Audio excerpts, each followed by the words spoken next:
국어교육과 이상학번 조윤주 수업 시연 시작하도록 하겠습니다. 네, 여러분 안녕하세요. 화법과 언어 수업 시작하도록 하겠습니다. 다들 준비되셨나요?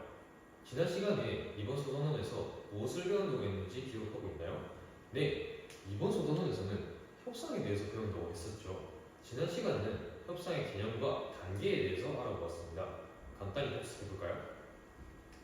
먼저 협상의 개념이 무엇이었죠?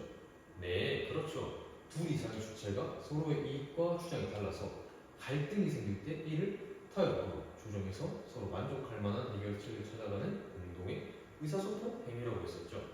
자, 그렇다면 협상의 단계는 어떻게 이루어진다고 했는지 기억나는 사람 대답해볼까요? 네, 그렇죠. 협상은 시작 단계, 조정 단계, 해결 단계로 이루어진다고 했었습니다. 그렇다면 이번 시간에는 무엇을 배울지 학습 목표를 함께 읽으면서 확인해 봅시다. 상황에 맞는 협상 전략을 사용하여 서로 만족할 수 있는 대안을 도출할 수 있다. 네, 오늘은 협상의 절차에 따른 각각의 전략에 대해 알아보고 주어진 상황에 사용된 협상 전략과 그 효과를 알아보는 활동을 해보도록 하겠습니다. 자, 여러분, 협상의 절차는 시작 단계, 조정 단계, 해결 단계로 이루어져 있다고 했죠. 그런데 협상에서 서로 만족할 수 있는 해결책을 모색하기 위해서는 각 상황과 절차에 맞는 전략을 사용할 수 있어야 합니다. 다양한 협상 전략을 사용하여서 입장 차를 줄이고 대안을 조정하여서 협상을 원활하게 진행할 수 있도록 합시다. 자, 먼저 시작 단계 전략입니다. 시작 단계에서는 협상 주제 관련 상호 차이 분석, 그 다음에 협상 참여자의 능력 파악, 자신의 입장 제시를 전략으로서 사용할 수 있어요. 먼저 협상 주제 관련 상호 차이 분석에 대해서 먼저 알아봅시다. 양측의 협상 참여자들은 입장이 서로 반대되는 것처럼 보이지만 협상 주제와 관련한 세부 요소에 대해서는 각자의 선호도가 다를 수 있어요. 따라서 협상 참여자들이 협상 주제와 관련해 가지고 있는 선호도 차이를 분석하면 이후 서로 의견을 조율하는 데 도움이 된다는 말이에요. 어떤 한 협상 주제가 주어졌을 때 그 주제에 대해서 서로가 반대되는 입장을 갖는 것 자체가 중요하다기보다는 서로가 진정으로 원하는 것이 무엇인지 파악하여서 협상을 진행하는 것이 더욱 서로 수월하게 만족할 수 있는 대안을 찾을 수 있을 거예요. 여기서 서로가 진정으로 원하는 것, 이것을 근원적 이해라고 하는데 이 근원적 이해의 정의는 상호교섭 행위를 통해서 진정으로 얻고 싶거나 달성하고자 하는 사항이에요. 협상을 배우고 있는 우리의 입장에서 한번 살펴보자면 협상을 통해서 진정으로 얻고 싶거나 달성하고 싶은 사항 정도로 이해할 수 있겠네요. 이 근원적 이해는 월급, 휴가, 비용 등 객관적이고 가시적인 상황일 수도 있고 사고방식, 합의 이해 능력 등의 주관적이거나 추상적인 사항일 수도 있어요. 그렇기 때문에 이 협상이라는 것은 결국 당사자 간의 근원적 이해를 증진시키고자 하는 상호교섭적 행위라고 할 수 있겠어요. 그렇다면 이 상호교섭적 행위는 무엇이냐? 여러분, 굉장히 쉽습니다. 여러분, 협상은 혼자서 할 수 있나요? 아니죠. 협상은 최소 2명 이상이 필요합니다. 상대방이 참여하지 않는다면 협상을 진행하는 것조차 불가능하겠죠. 또한 상대방의 협조를 통해서 상대방의 근원적 이해가 무엇인지 알고 나면 나의 근원적 이해와 함께 근원적 이해를 증진시킬 수 있어요. 이 근원적 이해를 조금 더 이해하기 쉽게 설명하자면 준하와 창민이가 이 오렌지를 갖고 싶어 한다고 칩시다. 만약 여기서 서로가 진정으로 원하는 것, 우리가 방금 말했던 근원적 이해를 파악하지 않고 이 오렌지를 가지고 싶어 한다는 사실에만 초점을 맞추어서 협상을 한다면 오렌지를 정확히 반으로 2등분해서 각각 나눠 가지는 것이 맞겠죠. 그러나 각자의 근원적 이해를 파악해 본다면 준하는 오렌지의 시원한 과육을 먹고 싶어하고 창민이는 오렌지의 껍질을 이용해서 오렌지 향이 나는 과자를 만들고 싶어해요. 그렇다면 이들의 근원적 이해를 바탕으로 협상을 진행한다면 준하는 오렌지의 과육을 온전히 얻을 수 있고 창민이 또한 오렌지 껍질을 온전히 얻어서 서로의 근원적 이해를 충족할 수가 있겠죠. 이렇게 생각한다면 근원적 이해에 대해서 좀 더 쉽게 알 수 있을 거예요. 다음은 협상 참여자의 능력 파악이에요. 협상을 할 때 우리 측과 상대 측이 실제로 수행할 수 있는 바를 파악한다면 실현이 불가능한 대안을 지원할 수 있습니다. 물론 할 수만 있다면 가장 이상적인 대안을 적용하는 게 제일 좋겠죠. 그러나 그것은 사실 쉽지가 않습니다. 그렇기 때문에 나와 상대 측의 능력을 정확하게 파악해서 실현 불가능한 사항들을 하나하나 지워 나간다면 실현 가능한 범주 안에서 서로 만족할 수 있는 대안을 찾을 수가 있을 겁니다. 마지막으로 시작 단계에서 사용할 수 있는 전략은 자신의 입장을 제시하는 전략이에요. 시작 단계는 협상 참여자들이 서로의 입장을 확인하는 단계이고 자신의 입장을 명확하게 상대에게 전달하고 상대 입장을 내가 명확하게 이해해야 해요. 그리하여서 자신의 기본 입장과 요구사항을 상대방에게 제시하고 이를 상대의 기본 입장 및 요구사항과 비교하면서 공통점 그리고 차이점을 분석합니다. 이를 통해서 갈등의 원인과 해결 가능성을 파악할 수가 있어요. 이를 잘 파악한다면 서로 만족할 수 있는 대안을 찾는 것 또한 서로 더욱 수월해지겠죠. 이렇게 시작 단계 전략을 알아보았는데 다음은 조정 단계 전략을 한번 알아보겠습니다. 이 단계에서 사용할 수 있는 전략은 좀 많아요. 무려 6개나 있습니다. 우리 첫 번째부터 먼저 알아보도록 하겠습니다. 첫 번째는 상대 측의 의견이나 제안 받아들이기입니다. 지난 시간에 배웠듯이 조정 단계는 의제에 대한 협상 참여자들의 입장을 서로 확인하는 단계입니다. 상대 측의 의견이나 제안을 받아들이는 것은 이러한 조정 단계에서 중요하게 사용될 수 있죠. 서로의 입장을 확인하고 어느 정도 받아들여서 상대방과 입장 차이를 줄여서 서로 둘 다 만족할 수 있는 대안을 찾을 수가 있어요. 두 번째는 자신의 의견, 제안 전략적으로 조정하기 전략이에요. 서로의 의견이나 제안이 달라서 이를 수용할 수가 없는 경우에는 협상 참여자들 각각이 자신의 의견 혹은 제안을 전략적으로 조정을 할 필요가 있어요. 의견을 교환해서 상대의 의견에 대해서 분석해 보았을 때 의견이 달라서 이를 수용할 수가 없을 때에는 서로가 각각의 의견을 수정을 해서 의견의 차이를 좁혀 나가야 해요. 자신이 양보한 부분에 대해서 상대 측이 어떤 보상을 요구할지 반대로 상대 측이 양보한다면 자신은 상대 측에 어떤 보상을 할지 검토가 필요하다고 할 수 있겠습니다. 세 번째는 상호 만족하는 대안 도출 전략이에요. 협상의 과정에서 참여자들은 상대방의 의견을 수용하거나 자신의 의견을 조정하기도 하면서 협력적인 의사소통을 하려고 노력하지만 쉽게 입장 차이를 좁히지 못하고 갈등하게 되는 상황이 종종 있어요. 또한 한쪽에게만 유리한 대안은 상대방이 수락하지 않을 것이고 이러한 갈등 상황에서는 서로 타협하고 조정해서 상호 만족하는 창의적 대안을 탐색하는 전략이 필요합니다. 다음 알아볼 조정 단계의 전략은 상대의 구체적인 요구사항을 파악하는 전략입니다. 이 전략은 대안 제시에 앞서서 상대가 원하는 말을 구체적으로 파악하는 전략으로 질문을 사용할 때 효과적이에요. 우리가 사용하는 질문, 예를 들어서 요구사항의 구체적인 내용을 확인하는 질문, 혹은 우선순위를 알아보는 질문, 혹은 의견 차이가 있는 부분을 검토하는 질문 등을 할 때 효과적이라고 할 수가 있겠습니다. 질문으로 오는 정보는 서로의 요구를 만족시킬 수 있는 대안을 마련하는 데 또 활용할 수가 있겠습니다. 다음으로 조건을 제시하면서 상대의 대안을 수용하는 전략이에요.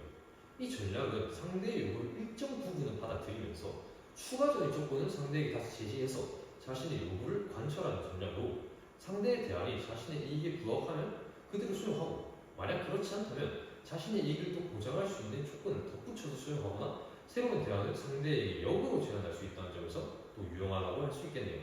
이 조정 단계의 마지막 전략으로는 우선순위에 따라서 대안을 조정하는 전략이 있어요. 이 전략은 요구사항의 우선순위에 따라서 대안을 검토하여서 그 내용을 조정하는 전략으로 자신의 요구사항 가운데서 우선순위가 높은 사항은 최대한 내세우고 그렇지 않은 사항은 부분적으로 양보하거나 상대의 요구사항과 절충할 수 있어요. 이러한 조정 과정에는 객관적이고 구체적인 이 기준을 마련해서 서로에게 이익이 되도록 대안을 정교화해야 합니다. 이렇게 조정 단계의 전략 6가지를 모두 알아보았습니다. 이제 다음으로 해결 단계의 전략을 알아보도록 하겠습니다. 첫 번째 전략으로 최선의 해결책을 수락 혹은 거부하는 전략이 있어요. 해결 단계에서는 논의된 대안 중에서 협상 참여자 모두의 만족이 가장 큰 것을 최선의 해결책으로 선택합니다. 그러나 이 해결책이 무조건적으로 효율적이라고 판단할 수는 없어요. 그렇기 때문에 협상 없이 이룰 수 있는 결과보다 해결책을 통해서 얻는 이익이 더 많을 때 해결책을 수락해야 됩니다. 반대로 해결책을 수락해서 얻는 이익이 협상 없이 이룰 수 있는 것보다 더 적다면 해결책을 거부할 수가 있어요. 협상은 협상 참여자들이 마주한 문제를 해결하기 위한 수단이고 해결책을 수락했을 때 손해를 본다고 만약 판단이 된다면 일정한 시간이 지난 후에 재협상을 시도하거나 협상이 아닌 다른 수단으로 문제를 해결할 수가 있습니다. 이 해결 단계는 제시된 대안을 재구성해서 서로에게 이익이 되는 최선의 해결책을 정하고 합의를 이루는 단계로 이 합의 사항을 점검하는 전략을 이용할 수 있는데요. 양측이 대안을 합의하는 데 나아가서 합의 내용을 이행해서 최종적으로 문제가 해결되는 것이 중요합니다. 이를 위해서 합의한 내용을 분명히 하는 합의서를 작성하기도 하는데 이 합의서에는 합의 사항, 구체적인 이행 방법, 이행 시기, 후속 조치 등을 정리합니다. 또한 이 협상 참여자는 합의한 내용을 숙지하고 이행하려는 태도를 보여야겠죠. 자, 여러분, 협상 전략에 대해서 이해가 되셨나요? 그런데 이렇게 개념만 알아서는 협상 상황에 전략이 사용된 것을 파악하기가 힘들 수 있어요. 선생님이 협상에서 전략을 사용한 예시를 한번 들어줄게요. 우선 협상 상황은 두 동아리의 축제 부스 주제가 같아서 한쪽이 바꾸어야 하는 상황입니다. 우선 5분 동안 이 지문을 먼저 읽고 상황을 파악해 보도록 하겠습니다.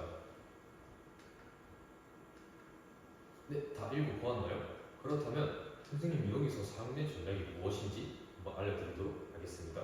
먼저 이 첫 번째 슬라이드에서 사용된 전략은 협상 주제와 관련한 선호도 차이 분석하기예요.